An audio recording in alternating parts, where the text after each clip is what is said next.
Good morning everyone. आप सभी का स्वागत है हमारे यूट्यूब चैनल A2 एजुकेशन पे। जैसा कि हम लोग पिछले वीडियो में डिस्कस कर रहे थे मनोविज्ञान के इतिहास के बारे में, यानी कि हिस्ट्री ऑफ साइकोलॉजी, और हमने हिस्ट्री ऑफ साइकोलॉजी में आत्मा के विज्ञान को अच्छी तरीके से समझ लिया था। अब हम लोग इस वीडियो के माध्यम से मनोविज्ञान की जो अन्य अवस्थाएं हैं जिनमें मनोविज्ञान का जो अर्थ है वो परिवर्तित होता रहा है, उनको जानने का प्रयास करेंगे। तो हमारा जो टॉपिक चल रहा था वो मनोविज्ञान का इतिहास चल रहा था।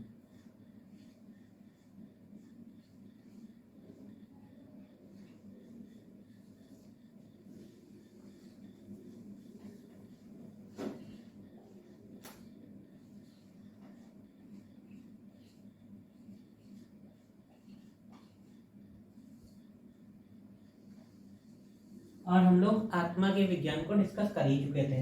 तो विज्ञान का जो आत्मा के रूप में स्वीकार किया गया था वो 16वीं शताब्दी के अंत तक यह विचारधारा चली थी। लेकिन इसके बाद 17वीं शताब्दी में जो मनोविज्ञान है उसे मन के रूप में स्वीकार किया गया, मन के विज्ञान के रूप में स्वीकार किया गया। मन का विज्ञान यानी कि स्टडी ऑफ माइंड।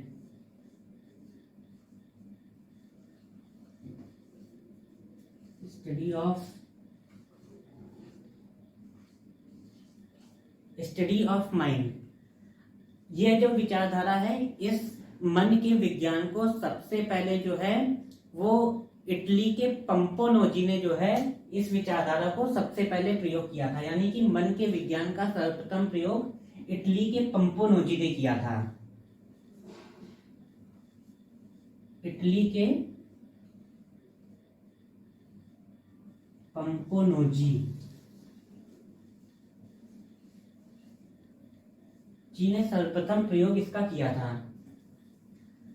और इसके बाद जो है यह विचारधारा, अगर इसको देखा जाए तो मन का विज्ञान और मनोविज्ञान, तो इसका शाब्दिक अर्थ दोनों एक दूसरे से बिल्कुल मिलता जुलता है, लेकिन फिर भी इस विचारधारा को जो है आलोचना का शिकार होना पड़ा। और यह विचारधारा जो है वो 17वीं शताब्दी के मध्य तक चली थी। जैसा कि हम लोग जानते हैं कि मन का विज्ञान और मनोविज्ञान दोनों जो है एक दूसरे के शाब्दिक अर्थ से बिल्कुल मिलते जुलते हैं, लेकिन फिर भी इस विचारधारा को आलोचना का शिकार होना पड़ा। और यह विचारधारा जो है वो 19वीं शताब्दी के मध्य तक चली।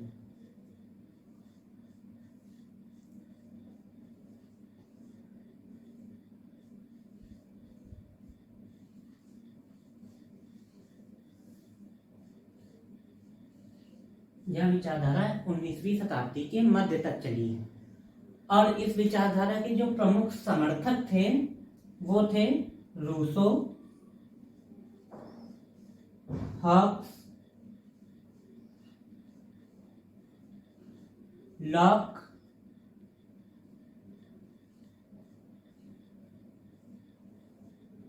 और इमैनुअल।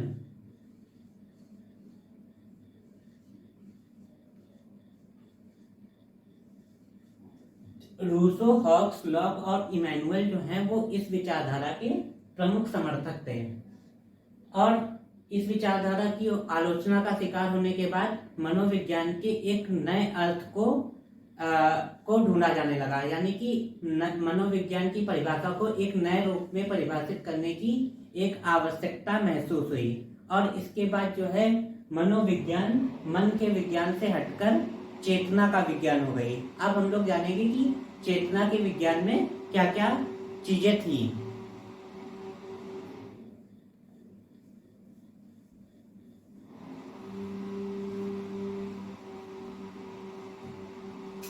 आत्मा और मन के बाद मनोविज्ञान जो है वो चेतना का विज्ञान हो गया।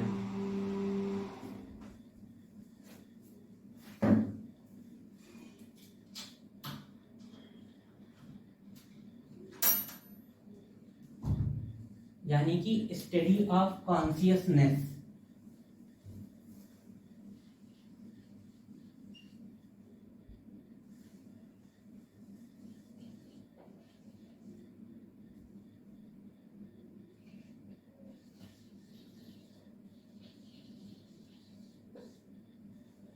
यह जो विचारधारा है इसका जो सर्वप्रथम प्रयोग है वो विलियम जेम्स ने किया था।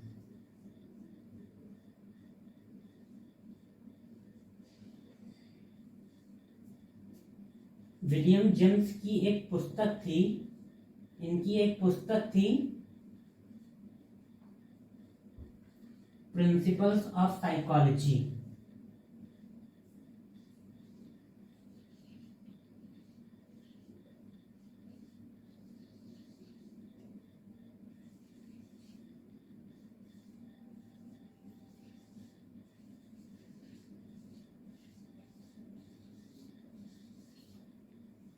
जो कि 1905 में प्रकाशित हुई थी। इस पुस्तक में इन्होंने जो है मनोविज्ञान को चेतना के विज्ञान के रूप में स्वीकार किया। तो विलियम जेम्स जो थे उन्होंने अपनी पुस्तक प्रिंसिपल्स ऑफ साइकोलॉजी में, जो कि 1905 में प्रकाशित हुई, उसमें इन्होंने जो है चेतना शब्द का सबसे पहले प्रयोग किया था।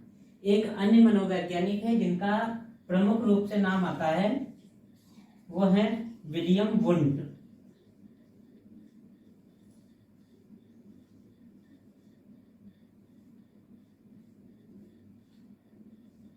ये भी चेतना के विज्ञान के प्रमुख समर्थक थे और विलियम वुंड ही प्रथम मनोवैज्ञानिक थे जिन्होंने 1879 में सर्वप्रथम जर्मनी के लिप्जिग शहर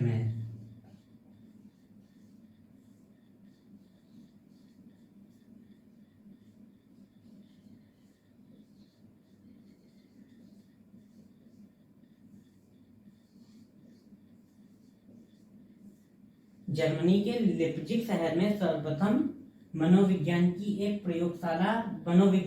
प्रथम प्रयोगशाला स्थापित की।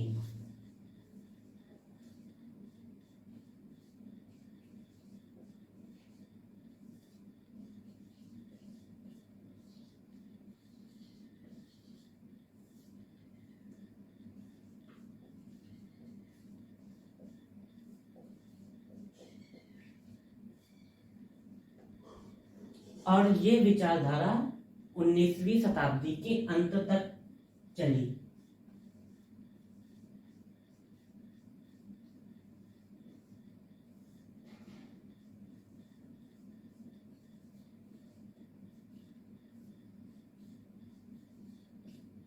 इसके पश्चात मनोविज्ञान को व्यवहार के विज्ञान के रूप में स्वीकार किया गया, जिसे मनोविज्ञान की हम चौथी अवस्था कहते हैं।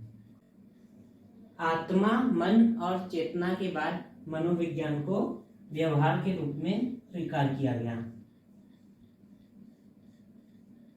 व्यवहार का विज्ञान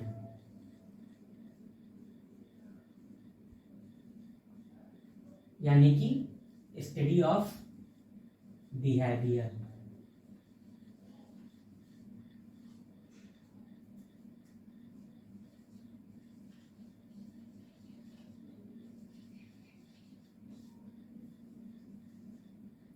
इसमें इस विचारधारा के जो सर्वप्रथम समर्थक थे वो थे विलियम मैकडूगल।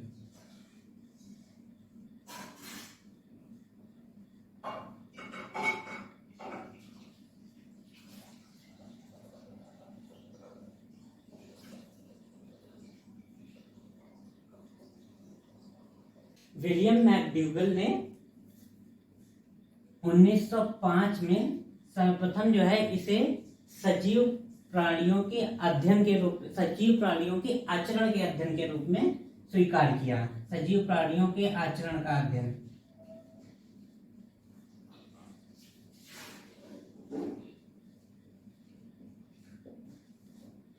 सजीव प्राणियों के आचरण का अध्ययन।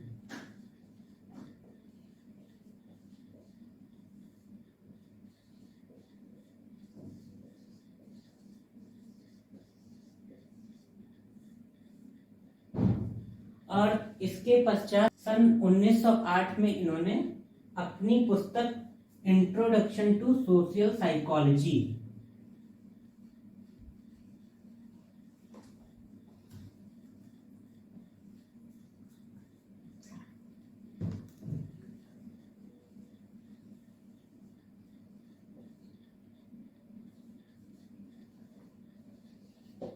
इसमें इन्होंने आचरण शब्द को व्यवहार शब्द से रिप्लेस किया।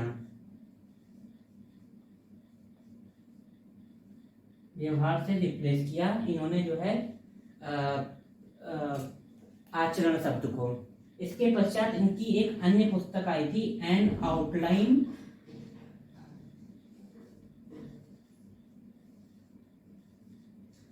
Outline of psychology.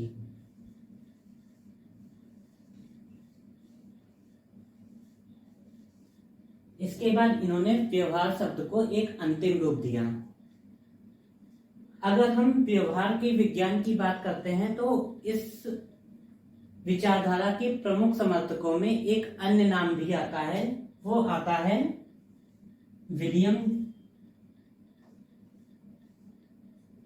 JB Watson का।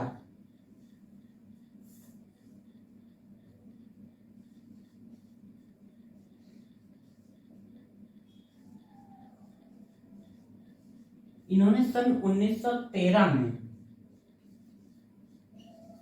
व्यवहारवाद की नींव रखी।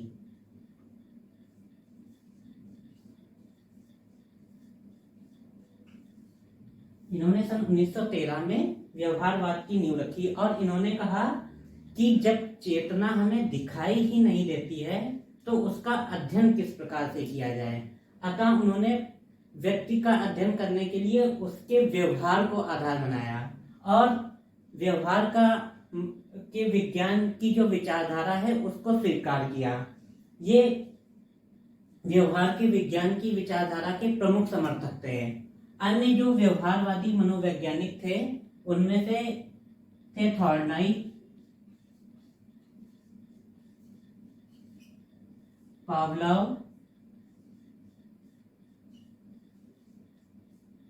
स्किनर,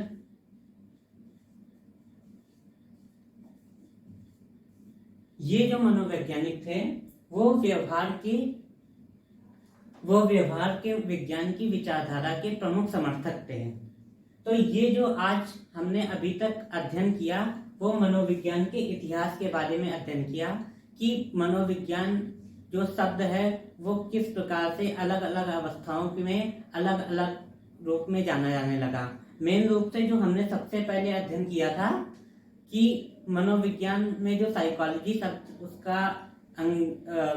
इसका जो इंग्लिश वर्जन है वो दो शब्दों से बना है, साइकी और लोगस। जो साइकी शब्द का अर्थ है वो 4 भिन्न भिन्न अर्थों में अलग अलग प्रकार से यूज किया गया है, जिसका अध्ययन हम लोगों ने किया है। तो अब हम लोग आगे डिस्कस करेंगे मनोविज्ञान, अगले वीडियो के माध्यम से डिस्कस करेंगे मनोविज्ञान की कुछ प्रमुख परिभाषाओं के बारे में। तब तक के लिए धन्यवाद।